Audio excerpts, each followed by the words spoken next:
Secretary Buttigieg, I've been driving an electric car for 10 years, and I've had solar panels for 15 years, and I'm really bullish on technology and the way it could help make our country energy independent or more energy independent. But I'm really alarmed at sort of the naivete of those who are promoting rapid adoption of these technologies with our existing infrastructure.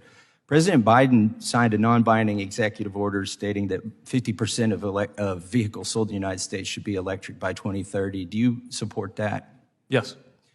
And he also said that by 2035 that 100% of the federal government fleet should be electric. Do you support that? Yes. So which uses more electricity? We're talking about residential electricity here. A refrigerator when it's running or an electric car when it's charging in your garage? I would expect a car. Would you say it uses twice as much or 25 times as much? I would think closer to 25 times as much. Yeah. It's actually 50 at the instantaneous moment, but over the course of a year, if I take the numbers from the U.S. Department of Energy about the average household, how many vehicles they own and how far they drive, over the course of a year, an American household would use 25 times as much electricity for their electric car as they would for their refrigerator if they had 100% adoption. And the average family has 2 vehicles, and this would be if the average family had 2 electric vehicles.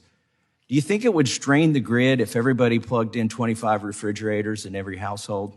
Well, if we didn't make any upgrades to the grid, sure. I mean, if we had yesterday's grid with tomorrow's cars, it's not going to work. It's one of the reasons why we believe that infrastructure includes electrical infrastructure and argued for that to be included, as it thankfully was in the bipartisan law. Do you think by 2030, which is when Biden says 50% of cars sold should be electric, do you think the grid will be capable of handling electric cars? It's going to need to be, and we're working with the Department of Energy every day. We've established a joint office of energy and transportation to map out some of the needs. Obviously, some of this gets outside of my lane, and we've been discussing with, for example, the truck stops that are looking at what their power needs would need to be at an interchange where today they're mainly filling up on gas in order to accommodate that. And then, as you mentioned, a lot of the scenario for this is also residential. But it's also worth pointing out that while a typical driver who adopts electric is using more electricity, at the end of the day, they're using less energy because of the efficiency benefits of getting that energy produced at utilities. The problem is we don't have the capacity to produce that energy. You aptly use the word need. You could say want as well. There's needs and wants to make this fantasy work by 2030, but the reality is the capability is not going to be there. The average household uses 17% of their electricity for air conditioning. And that would mean the average household uses 1,870 kilowatt hours per year for air conditioning. If that average household plugged in electric cars, do you know how much more electricity they would use in comparison to the air conditioning that air conditions their whole house? No, but again, I would emphasize it will let me be help less you. Let me help you with overall. that first before we go on, because the numbers are important. It would take 4 times as much electricity to charge the average household's cars as the average household uses on air conditioning.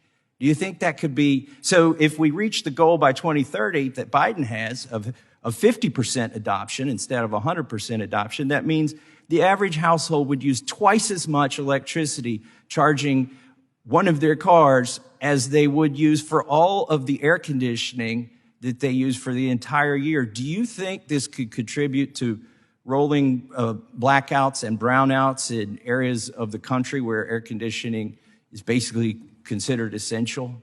Not if we prepare. Look, the fact that people who have electric vehicles are going to use more electricity can't be a reason to give up.